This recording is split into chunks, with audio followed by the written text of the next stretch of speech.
नमस्कार। आज हमारे साथ एक लंबे समय बाद सुमित पीर्स जी मौजूद हैं, अंतर्राष्ट्रीय मामलों के जानकार। और सुमित जी बहुत बिजी रहते हैं और इस वक्त उन्होंने हमारे लिए टाइम निकाला। हम उनका आभार व्यक्त करते हैं। और आज हम जिस मुद्दे पर बातचीत करने जा रहे हैं वो मुद्दा कोई नया नहीं है। पाकिस्तान के संदर्भ में बातचीत करनी है। पाकिस्तान के प्रधानमंत्री शहबाज शरीफ ने एक अल अरेबिया एक चैनल है उसको इंटरव्यू दिया है।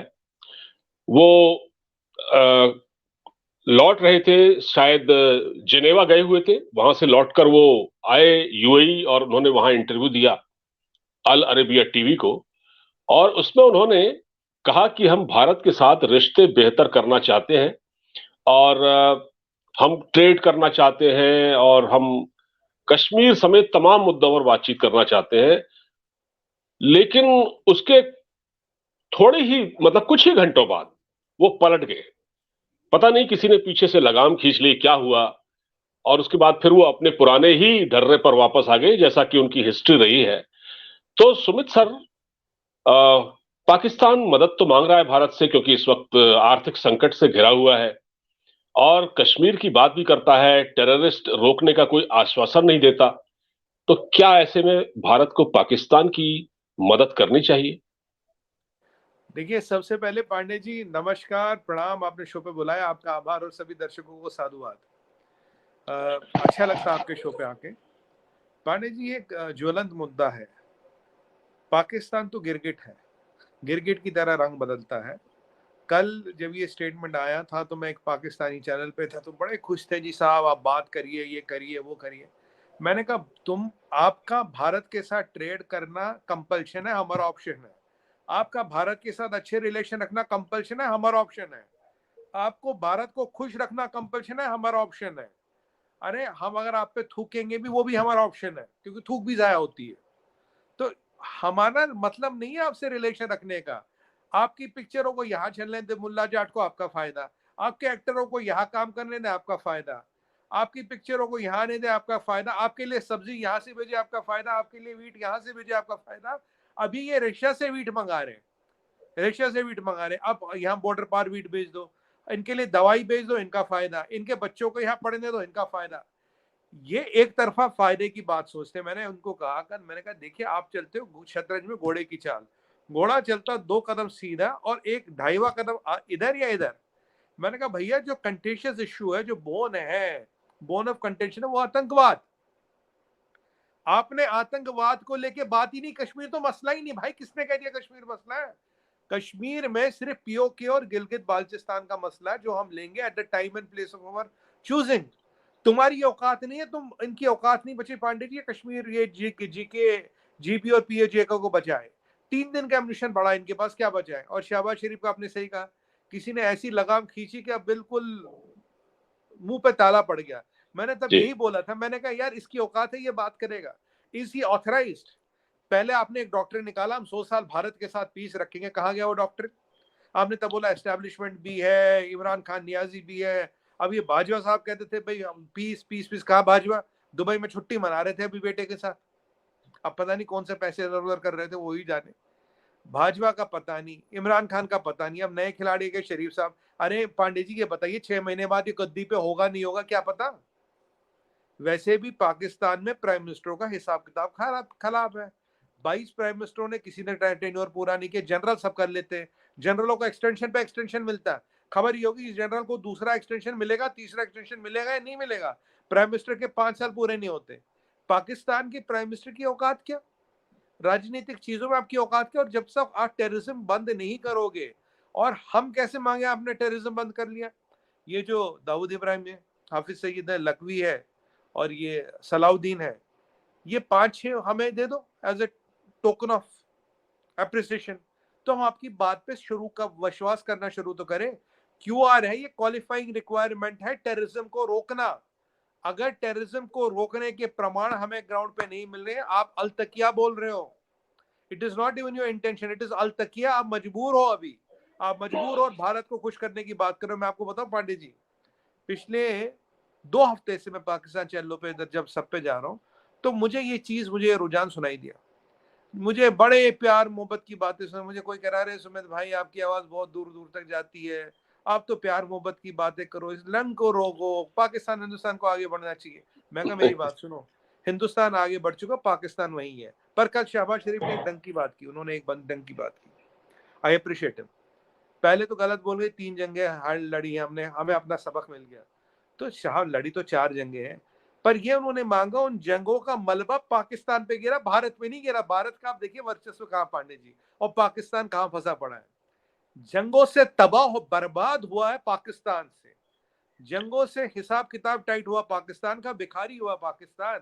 भारत तो आज वर्ल्ड की 5th बिगेस्ट इकोनॉमी है, कहाँ पाकिस्तान है।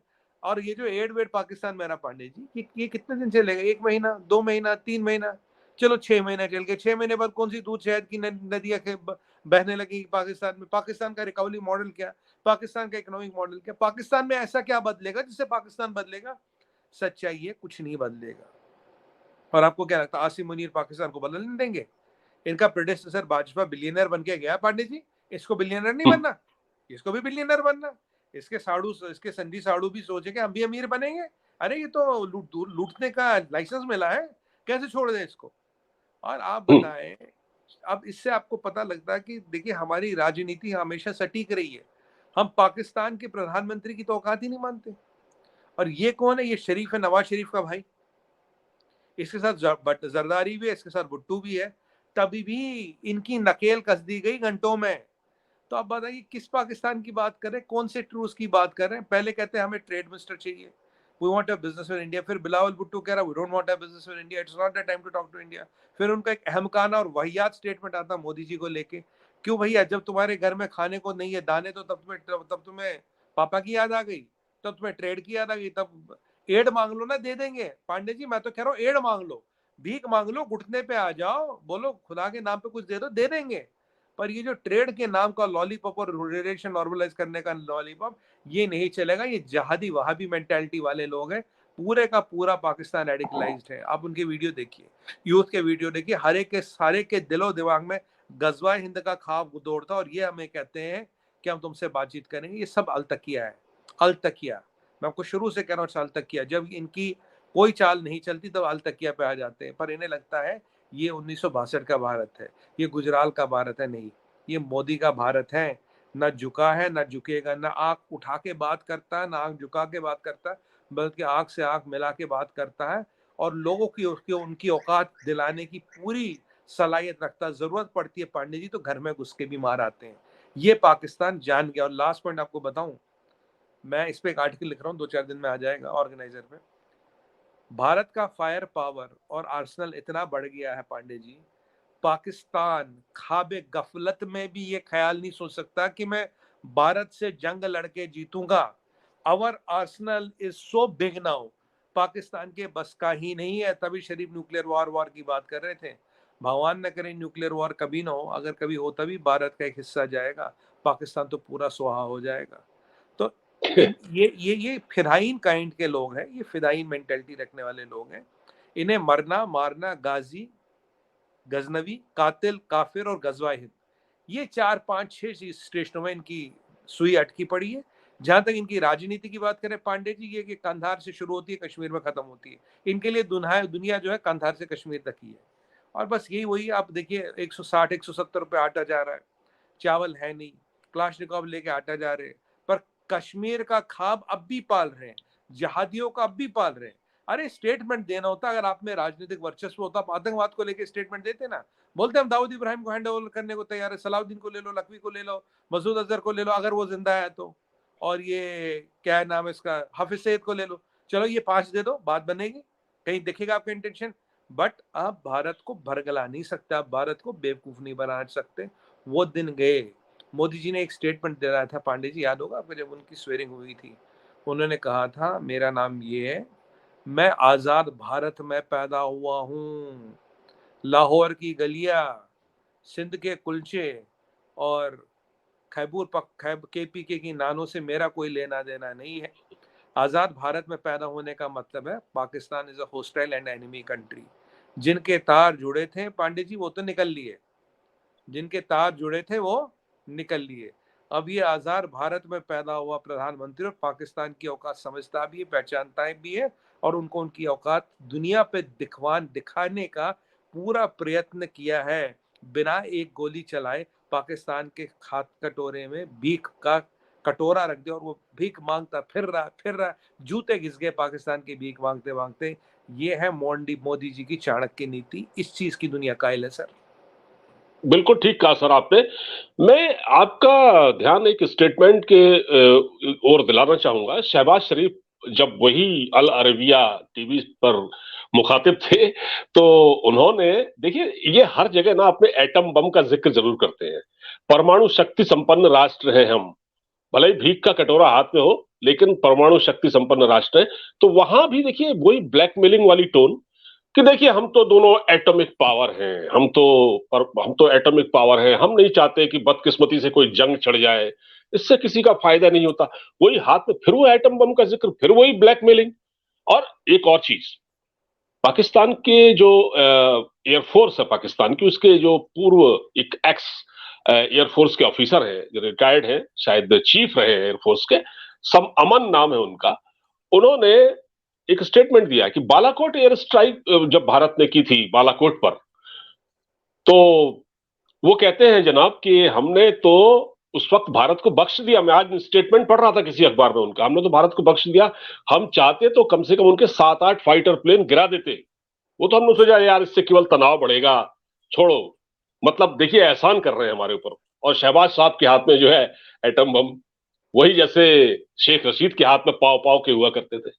ये क्या माइंडसेट है सर? देखिए, सबसे पहले तो मैं आपका ध्यान वहां दे रहा हूँ थोड़ा हिस्ट्री में। सीनियर भुट्टो ने कहा था हम घास खाएंगे पर एटम बम बनाएंगे। देखिए पाकिस्तान में बड़े विजनरी लीडर है साहब। देखिए पांडे जी, एटम बम तो बना दिया, घास आज खा रहे हैं, दबा के घास खा रहे हो। घास इतनी खा रहे कि गधों के साथ कंपटीशन हो गया। अब ये गधे सारे चाइना को एक्सपोर्ट किए होते हैं, घास में कंपटीशन तो नहीं होता ना, घास में भी कंपटीशन आ गया, पहली बात। दूसरी बात, एटम बॉम्ब का जो कुछ सोर्सों की बात सुने तो जो एक्सेस कोड है, मेरे सुनने में वो अमेरिका के पास है। इनके पास एटम बॉम्ब का चलाने का पूरा कमांड एंड कंट्रोल स्ट्रक्चर भी नहीं है। पर खतरा किससे? खतरा है यहाँ चमन बॉर्डर पे दुनिया भर में चोरी करी हुई गाड़ी और सामान बिकता है। अभी एक पाकिस्तानी पकड़ा गया था यूक्रेन में यूरेनियम की तस्करी करता हुआ। या तो वो ईरान जा रहा था, या हम्म। वो यूक्रेन जा रहा था, या वो अल्बानिया जा रहा था। तीनों में से एक जगह जा रहा था। दुनिया को जो डर लग रहा है कि ये ऐसे जाहिल और जाहिदी किस्म के लोग हैं, अगर आप एक्सेस कोड भी इनके ब्लॉक कर दो, ये एटम बॉम्ब को के पुर्जे बेच देंगे, ये प्लूटोनियम बेच देंगे, ये यूरेनियम बेच देंगे। इस्लामिक बम का खतरा जो है दुनिया पे अब भी है। ये उसकी फिरौती ले रहे हैं कि भाई देखो हमारे हाथ से बम निकल जाएगा, ये कहीं चला जाएगा, कहीं चला जाएगा। पहली बात तो ये एक सच्चाई है। इस्लामिक बम बम का फटने का डर नहीं है, बम का टुकड़ों टुकड़ों में बट के बिकने का भी डर है। या कोई बड़ी जी बात नहीं एक दिन यहाँ मंडी लग जाए। जी एक जी। तो ये एक तो ये बात है। दूसरी बात, ये जो अब देखिए अमेरिका भी एक लिवरेज दे रहा पाकिस्तान को। क्यों दे रहा है? 3 कारण है। पहला कारण है इस्लामिक बम, और ये 57-58 मुसलमान कंट्री है जो इसके आसपास घूमती है। इन्हें लगता है कि पाकिस्तान के पास फौज और एटॉमिक बम है, बस बच गया। इनको ये नहीं पता कि कंट्रोल उनके पास नहीं है, पता लग जाएगा धीरे धीरे। पहले एटॉमिक बम के ब्लैकमेल करते थे, अब एटॉमिक बम के बिखर जाने का, बिक जाने का ब्लैकमेल करते हैं, उसका पैसा खाते हैं। ये तो कमाने का जरिया है ना, ये तो कमाने का जरिया है। दूसरी बात, दुनिया में 45% नार्को ट्रेड आईएसआई चलाती है। ओपियम अफगानिस्तान से निकले ही ना अगर आईएसआई चाहे तो। अब ओपियम को अफगानिस्तान में ले जाना, उसके ड्रग्स बनाना, अफ्रीका वगैरह में जहाँ भी लेबोरेटरीज है, और उनको दुनिया भर में बंटवाने का काम दाऊद इब्राहिम और आईएसआई करता है। 40% पे रेवेन्यू शेयर है इनका आपस में। तो ये जो चीजें हैं, narco dollar is a multi hundreds of billion dollar industry. खाली ओपियम ओपियम अफगानिस्तान में 300 बिलियन डॉलर की इंडस्ट्री, खुद सोचिए, which is equal to GDP of Pakistan. Narco dollar. तीसरी बात है, अमेरिका भी और पाकिस्तान को, because Pakistan is a hired gun, America उसको एज लिवरेज यूज करता है vis China, India and Iran. तो ये पाकिस्तान को की ये एडवांटेज है, जियोपॉलिटिकल एडवांटेज है। पाकिस्तान को पांडे जी ऐसी सूरत में रखा जाता है जैसे लिक्विड ऑक्सीजन होते हैं ना, लिक्विड इसको जीने नहीं देता और ऑक्सीजन इसको मर नहीं देता, बस ये जैसे तैसे लटक फटक के जिंदा है, खड़ा है। और अब आते हैं, ये तो होगा why they are getting leverage, why the world is kind of coming to their blackmail. और अभी दुनिया में रशिया यूक्रेन कॉन्फ्लिक्ट चलते हो, आप एक और कॉन्फ्लिक्ट नहीं अफोर्ड कर सकते। चाइना की इकोनॉमी खत्म हो रही है, you can not start a third front with the Russian Ukrainian front and with China's economy literally failing. The world cannot afford a third front, so world is delaying this eventual. Ultimately क्या होगा, पाकिस्तान अपनी मौत खुद मरेगा, it will crumble its under its own weight। अगर आप इसको मारोगे तो इसको शहीद का दर्जा मिल जाएगा। शहीद का दर्जा नहीं देना, खुद खुद निपटने देना है इसको। डोंट गिव द यूथनेशिया, जो वेंटिलेटर है उसकी पाइप भी मत निकालिए, खुद ही मर जाएगा। It will break up into parts and that is what will happen. क्योंकि कहीं ना कहीं हमें ये भी डर है, क्योंकि अगर पाकिस्तान टूटता है तो एक रिफ्यूजी क्राइसिस, बहुत बड़ी खाड़ी ना हो जाए। और वो रिफ्यूजी क्राइसिस को हैंडल करने एक बहुत बड़ा चुनौती है, क्योंकि हम देखिए, हम मार तो सकते नहीं इतने लोग को, और इन वहाबी जहादियों का यहाँ करना क्या है, कोई काम तो है नहीं हमारे यहाँ। तो इसीलिए दुनिया इस टूटे फूटे खंडर को फिर भी खड़ा रख रहा है, इतना रेत सीमेंट और गहरा दे रहा ताकि पिलर न गिरे और छत न गिरे, बस इतनी है। बाकी ये जानवरों की तरह रहे, किसी को कोई फर्क नहीं पड़ता। अब आते हैं पाकिस्तान। जी, मैं ये कह रहा था अभी, जैसे आपने एटम बम का जिक्र किया, पाकिस्तान के एक वरिष्ठ पत्रकार हैं और वो जर्नलिस्ट वो है जिन्होंने उसामा बिन लादेन से पहली बार इंटरव्यू लिया था उनकी केव में जाके, जहां वो रहता था अफगानिस्तान के तोरा बोरा की पहाड़ियों में। हामिद मीर उनका नाम है। हामिद मीर ने एक, जैसे आपने कहा ना एटम बम, तो उन्होंने कहा है कि उन्होंने एक ट्वीट किया था या किसी अखबार में आर्टिकल लिखा था, हाँ, उनके पाकिस्तान के, कि एटम बम को कैसे बचाएं, एटम बम कैसे बचेगा। तो बात यह है कि एटम बम तो देश की रक्षा के लिए उन्होंने बनाया, अपने हिफाजत के लिए। अब वो एटम बम की रक्षा नहीं कर पा रहे हैं, मतलब वो एटम बम का ही बचाव नहीं कर पा रहे हैं। देखिए, जो एटम बम में आजकल जो सबसे खतरनाक चीज है, देखिए कोई एटम बम यूज करेगा नहीं, बट एक कॉन्सेप्ट है डर्टी बम, छोटा बम, लो इंटेंसिटी एटम बम। जैसे शेख रशीद 200-250 ग्राम के, ऐसा कोई होता नहीं, बट हाँ लो इंटेंसिटी एटम बम जरूर होता है।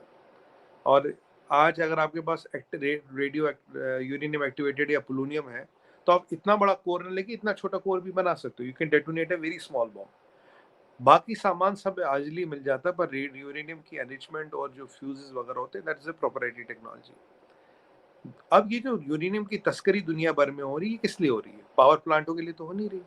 आज सबसे बड़ा खतरा है डर्टी बम का, और पाकिस्तान इस चीज को जानता है और पाकिस्तान इसी चीज की खाता है। क्योंकि देखो देखो जी, हम पे ज्यादा प्रेशर पड़ गया, एटम बम ना कहीं का कहीं निकल जाएगा, हमें नहीं पता। फिर ये एक वास्तविकता है लाइफ की। और जो इनके एयरफोर्स के चीफ कह रहे थे हमने ये गिराया, वो किया, ये किया, ये तो ऐसे लोग हैं पांडे जी। इनका एक F-16 गिरा, एक या दो पायलट मारे, उसमें एक एयर चीफ मार्शल का बेटा भी था। पहले तो डिक्लेयर किया, फिर कहा कोई नहीं मरा। फिर ये फोटो आई, उसके बाप को यूनिफॉर्म देते, कह रहा कोई नहीं मरा। जब अभिनंदन वर्धमान ने हमारे MiG-21 बाइसन से F-16 गिराया, तब से आप देखिए F-16 की दुकान ही बंद हो गई। F-16 दुनिया में कोई खरीदने को तैयार नहीं। जब ये पता लगा कि 21 बाइसन F-16 को गिरा सकता था, F-16 तो खत्म हो गया। जब हमने राफेल लिया F-16, तो ये कह रहा था कि भाई हम अपना पूरा प्लांट टेक्सास से यहाँ ले आएंगे या इंडिया में बना देंगे। हमने कहा हमें नीचे, आउटडेटेड है ये। तो ये जो उनके जो ये जो कह रहे थे एयर मार्शल साहब, बोले जो तुम्हारा JF-17 वो तो पूरा ग्राउंडेड है, ऑलमोस्ट 80-90%। F-16 तुम्हारा 80-90% ग्राउंडेड है। तुम किससे गिराओगे, क्या गिराओगे? और मैं एक बार एक चैनल पे बैठा था, ब्रिगेडियर साहब थे ISI के, कह रहे कि भाई वहां तो बालाकोट में कुछ कौवे मरे थे। मैंने कहा वाह ब्रिगेडियर साहब, बहुत बहुत मतलब बढ़िया कहा आपने। मैंने कहा पर कुछ खास नस्ल के कौवे होंगे ये, इनकी नस्ल कुछ स्पेशल होगी, क्योंकि हमें यहाँ से मिराज उड़ाने पड़े, 2000 किलोमीटर भेजने पड़े, और कौवों का शिकार करने पाकिस्तान चले जाते हैं। मैं कहा साहब हमारे शौक बड़े हो गए, मतलब इतने मतलब शौकिया शिकारी है। मैंने कहा पर ब्रिगेडियर साहब, इन कौवों में कुछ तो बात थी। मैंने कहा एक कौवा था, उसका नाम था मौलाना मसूद अजहर। मैं उस दिन के बाद से वो दिखा नहीं। पहले आपने कहा बीमार है, फिर कहा किडनी फेलियर है, फिर आपने पीछे अफगानियों को चिट्ठी लिखी, वो तो अफगानिस्तान आया, उन्होंने कहा यहाँ तो आया नहीं। तो वो तब से नमूदार नहीं हुआ, उसका भाई नहीं हुआ जो 814 का हाईजैकर था, वो नमूदार नहीं हुआ। मैं कहा क्या हो गया, जमीन खा गई या आसमान निकल गया या वही जल के खाक हो गए? तो ये मतलब या नारे जहन्नुम में, आगे जहन्नुम में जल के निपट गए। तो ये इनको, ये जो इंडियन जहाज और इनके पास जो बम था, वो था स्पाइस बम। स्पाइस बम आया था इसराइल से। हिंदुस्तान का जहाज और स्पाइस बम की मार, सीधी सीधी, सीधा सीधा बेड़ा पार। ये इनकी परिस्थिति हुई थी। बोल अब ये देखिए, एक बार हमारे एक मिसाइल एक्सीडेंट से वहां गया था, तो मैं ISPR का PR वो देख रहा था, प्रेस रिलीज और वीडियो इंटरव्यू दिया थी, मिसाइल ऐसा है, फिर हमने यहाँ ट्रैक किया, फिर मेरे से इंटरव्यू लिया। मैंने कहा 3 मिनट 75 सेकंड मिसाइल तुम्हारे आसमान में था, ये मत बता मुझे। मैंने कहा चवन्नी का रडार भी बता देगा कहाँ आया, कहाँ गया और कितनी स्पीड थी, मुझे ये बताओ तुमने 3 मिनट 75 सेकंड किया क्या? अपने DG ISPR से पूछो। मैंने कहा ये $200 का चाइनीज रडार बता देगा मिसाइल कहाँ से कहाँ आई, पर तुमने भैया 3 मिनट 75 सेकंड क्या किया? ठीक उसी तरह से पांडे जी, जब ये निकम्मे थे, जब हम इनको ठोक के निकल गए, हम कह रहे नहीं नहीं हम तो जहाज गिरा देते वरना मसला बढ़ जाता, ये बढ़ जाता, ये बढ़ जाता। By the time they could scramble their jets, we were already out of their territory. और अब तो रफेल में हम तो रफेल जब है, अब तो अंदर जाने की जरूरत नहीं, अपने बॉर्डर से ही काम कर देंगे। सर वो तो हमने सुखोई नहीं भेजा, वो तो हमने ब्रह्मोस नहीं भेजा, वो तो हमने मिराज भेजा था। इनकी किस्मत अच्छी थी, जिस दिन सुखोई और वो ब्रह्मोस भेज देंगे ना, उड़ने लायक भी नहीं रहेंगे, जहाज खड़े होने लायक भी नहीं रहेंगे। वैसे इनकी 90% जहाजों की फ्लीट F-16 की या JF-17 की ग्राउंडेड है। और अभी आपने देखा चाइना ने क्या बोला JF-17 का, बोला इसके इंजन आउटडेटेड, हम अब इसमें चाइनीज इंजन लगाएंगे। खुद सोचिए, इंजन इतने आउटडेटेड है कि अब उसमें हम चाइनीज इंजन लगाएंगे। अब चाइनीज इंजन लगा हुआ जहाज उड़ाने वाले पायलट को तो वैसे बहादुरी का नाम देना चाहिए, क्योंकि चाइनीज में खिलौना नहीं चलता, इंजन क्या चलेगा। ये तो हालत है इनकी। अरे सर ये इस मेंटेलिटी से पांडे जी तंजीमें चलती है, मुल्क नहीं चलते। ये जो जहादी वहादी मेंटेलिटी रखी है, एंटी हिंदू, गजवाई हिंद, गाजी, काफिर, गजनवी, कत्ल, ये वो, इससे तंजीम चल सकती है, लश्कर तोयबा चल सकती, पाकिस्तानी चल सकती। मैं इनको कई सालों से कह रहा हूँ। अब देखिए आज ये बिल्कुल भीख मांगने के कगार पे इसीलिए आ गए। पूरी सोसाइटी रेडिकलाइज्ड है सर। ये मिलिट्री की बात नहीं, हुकूमत की बात नहीं, सोसाइटी भी रेडिकलाइज्ड है, पढ़ाई नहीं है। और आपको एक और चीज बताऊं जाते जाते, इनका बर्थ रेट 3.2 से 3.5 है। पांडे जी आने वाले 20 सालों में देयर पॉपुलेशन विल डबल। खुद सोचिएगा वहां क्या परिस्थिति होगी, 20 सालों में पॉपुलेशन विल डबल। बिल्कुल डबल हो जाएगी, कर रहा, बिल्कुल सही बात ही कह नहीं रहे हैं कर आप, रहा। बिल्कुल बिल्कुल। अच्छा ये जैसे ये जो यूएई गए थे तो वहां ये कहलवाने गए थे कि भाई आपकी तो बड़ी अच्छी दोस्ती है भारत के साथ, तो भारत को जरा समझाइए वो हमसे बात कर ले, कश्मीर कश्मीर हल कर ले। तो सुना है कि जो यूएई की ओर से जो जो ऑफिशियल जो साझा डॉक्यूमेंट जो जारी किया गया, बयान जारी किया गया, उसमें तो कोई कश्मीर का जिक्र ही नहीं था। तो यहाँ वहां तो ये वैसे ही फेल हो गए। देखिए पांडे जी, सबसे पहले समझने का विषय ये है कि जो जो कश्मीर या जो भी मसला छोटे मोटे हमारे पाकिस्तान के बीच में, लेकिन मेन मसला आतंकवाद, और कोई मसला है नहीं। बाकी जी जीबी और पीओके तो हम जब मर्जी तब ले लेंगे, इनकी औकात है हमें रोकना तो रोक ले। हम तो अनाउंस करके बोल रहे हैं ना, हम आगे ले लेंगे। हम तो चोरी छुपे नहीं कह रहे ना पांडे जी।